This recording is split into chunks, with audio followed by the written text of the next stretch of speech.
د کہانی شروعات کیږي د یو ګلیور نومي سړي نه چې هغه په نیویارک کې د اخبار په کمپنۍ کې کار کولو خو هغه د خپل نوکرۍ نه بالکل خوشاله نه و او د هغې د وجې هغه ډېر پریشانه وي خو هغه د یو جنۍ د وجې کار کوي چې د هغې ډارسي نومي چې دا د ګلیور ډېره زیاته خوښه وي خو هغې ته یې کله په مخامخ نه دي ویلي. یو شپه هغه د ډارسي کیبن ته ورشي چې هلته هغه د هغه نه یو ډاکومنټ راوچت کړي چې هغه د ټریولینګ ډاکومنټس وي. نو ډارسي ته تپوس وکړي چې ستا چکرې خوښې دي نو دلته د ګلیور دروغ وي او دا ورته ووایي چې ما ډېرو ځینو کې چکرې وهلي دي. نو چې ډارسي دا خبره واوري نو د دې خبرې نه ډارسي ډېره زیاته متاثره شي او هغه ورته دا ووایي چې سبا باندې ته یو نوټ ولیکه چې زما سفر ډېر زیات خوښ دی. نو هغه چې کور ته راشي نو هغه په دې نه پوهېږي چې زه اخره ولیکم څه په نوټ کې. خو دې نه پس هغه د نورو آرټیکل یې کاپي کوي او خپل نوټ کې لیکي او په سبا باندې ډارسي له هغه آرټیکل راوړي چې ډارسي دغه ریپورټ وګوري نو هغه هم ډېره زیاته خوشحاله شي او ورته دا ووایي چې یو ځای دی د هغې برموډا ټراینګل نوم دی او تا له پکار چې ته په هغې باندې یو آرټیکل ولیکي. نو ګلیور راضي شي دا هغه ځای ته د تلو دپاره. په سبا باندې ګلیور د جهاز په ذریعه باندې برموډا ته راورسي چې هغه سمندر غاړې ته راشي ولته یو کشتۍ په کرایه باندې واخلي چې هلته سړی ورته د کشتۍ چلولو طریقه وښیي. دې نه پس هغه په کشتۍ کې کیني او برموډا ټراینګل طرف ته ور روان شي. اوس هغه خپل سفر جاري ساتلی وي چې په لار کې یعنې د سمندر په منځ کې دله خوب ورشي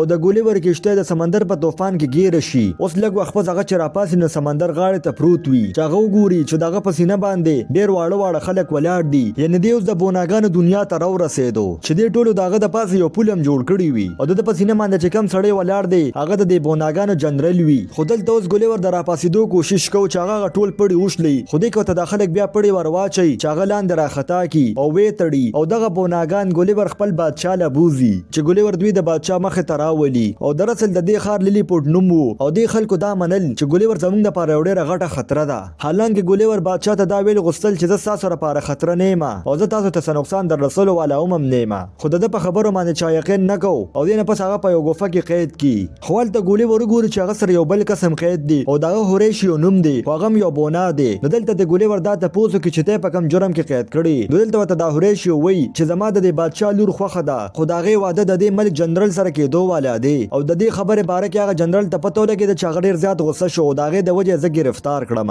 خو دغه ځای کې اچانک هغه جنرل راشي نو ګلیور چې دی وګوري نو ډېر زیات پرې غصه شي ورته دا ووایي چې ته یو ډېر بېوقوفه انسان یې. خو د جنرل ته د بېوقوف مطلب پته نه وه نو ګلیور ورته وایي چې بېوقوف یو سمجدار انسان ته وایي. نو هغه ډېر زیات خوشحاله شي چې دا ټکي واوري او هغه دا وایي چې نن نه پس به زه ځان ته یو بېوقوفه انسان وایم. اوس خو دلته ګلیور قیدي وي او په هغه باندې کار شروع کړی وي چې د زمیندارۍ دپاره غویان په کار وو د هغې په ځای ګلیور لګولی دی. خو ټیک په هغه ټایم باندې دشمن ملک په لیلی پوټ باندې حمله وکړي چې دغه ځای فوج ته اوس پته نه وي چې موږ څه وکړو. دې کې دغه دشمن ملک فوج را دننه شي او هلته په محل باندې اور هم ولګوي او هغه د بادشاه لور پسې هم ورشي چې اغوا یې کړو. خو د دې نه مخکې دوی چې د بادشاه د لور اغوا کړي دغه ځای کې ګلیور راشي او د بادشاه هغه لور بچ کړي او هغه په محل کې هغه ټول اور هم مړ کړي چې دې سره د دغه ځای بادشاه ډېر زیات خوشحاله شي. نو دا بادشاه ګلیور ته وایي چې نن به زه روټۍ کوم او هغه روټۍ له تا م انوایټ کوم. خو دلته ورته ګلیور وایي چې زه به د روټۍ دعوت هله قبولوم چې د هغې نه مخکې ته هوریشیو آزاد کړې چې دې سره دا بادشاه د ده خبره ومني او هوریشیو را آزاد کړي چې دې سره هغه جنرل هم ډېر زیات غوسه شي.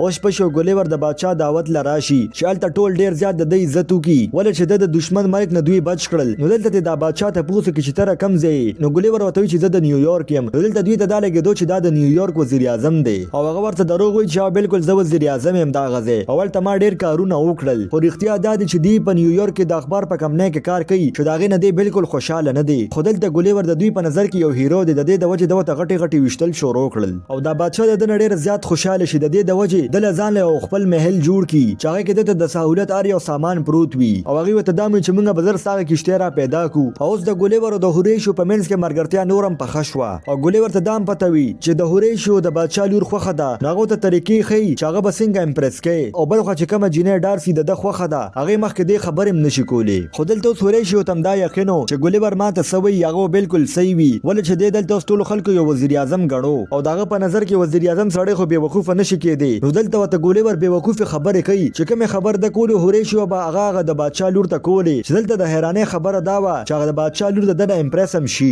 بل خوا جنرل او د هغه فوج هغې ته د ګلیور کشتۍ میلو شي ولې چې هغه جنرل هم غوښتل چې ګلیور د دې د نظر روکېږي او اوس ګلیور خپلې کشتۍ له راشي چې هلته د هغه ټول سامان پروت وي او هلته د هغه موبایل هم پروت وي چې په هغې باندې ډارسي ورته یو وایس پرېښی وي او دی چې دغه وایس واوري نو ده ته پته ولګي چې ډارسي د ده نه ډېره زیاته خفه ده ولې چې ده په خپل وخت باندې خپل کار پوره نه کو او اوس په د ده په ځای دا کار له رالیږي چې هغه هم د برمودا ټراینګل طرف ته را روانه شي. او اوس په سبا باندې موږ ته ښیي چې په لیلی پوټ باندې دشمن ملک بیا حمله وکړه چې ګلیور په خپل خپل کور کې پروت وي چې هغه زر هورې شي او راشي د هر څه باره کې وته وي او دا مرته وي چې تاسو بادشاه د دې جنرال جوړ کړي. اوس ګولیور د هیرو په شان د سمندر غاړه ته راشي او ولته د دشمن ملک ډیر زیات جهازونه وي. خو دلته ګولیور راشي او دا دشمن ملک والا پوي کی چې د جګړې نه هیڅ نه جوړیږي تاسو واپس لاړ شئ. خو دلته د دشمن ملک والا د خبره و نری او په توپ باندې په د حمله وکي چې هغه توپ ګولې باندې ګولیور ولګي خو هغه باندې هیڅ اثر ونه کی چې دې سره ډیر زیات غوسه شي او ګولیور د دشمن ملک ټول جهازونه ونیسي او سمندر غاړه ته راولي چې دې سره یو ځل دې بیا د لیلیپوټ د دشمن ملک نه بچ کی او دغه ټول خلکو د ګولیور نوم په زور اغشتو چې سره دا جنرال وورو ناغم ډیر زیات غوسه شي او د جنرال خو مخکې د ګولیور نه ډیر زیات نفرت کولو خو د خلکو په نظر کې د ګولیور عزت نورم زیات شو. نو ګولیور د جنرال دشمن شو او د سره ګولیور له نورم سہولیات ورکړي چې هغه نورم په عيش او آرام کې شي. او بل خو د بادشاه لور دغه جنرال ته ووي چې ته زمانه خوخ زما هورې شي خوخته چې سره دغه جنرال دا خبره وورو ناغه نورم زیات غوسه شي او هغه نه پس هغه د دشمن ملک بادشاه لاړ شي او د ګولیور هغه مګزینم ول وروړي چې پاګه کې د روبوټ جوړولو طریقم وي چې دینه پس هغه روبوټ جوړول شروع کی او هغه زره روبوټ جوړ کی چې دینه پس هغه په لیلیپوټ باندې بیا حمله وکي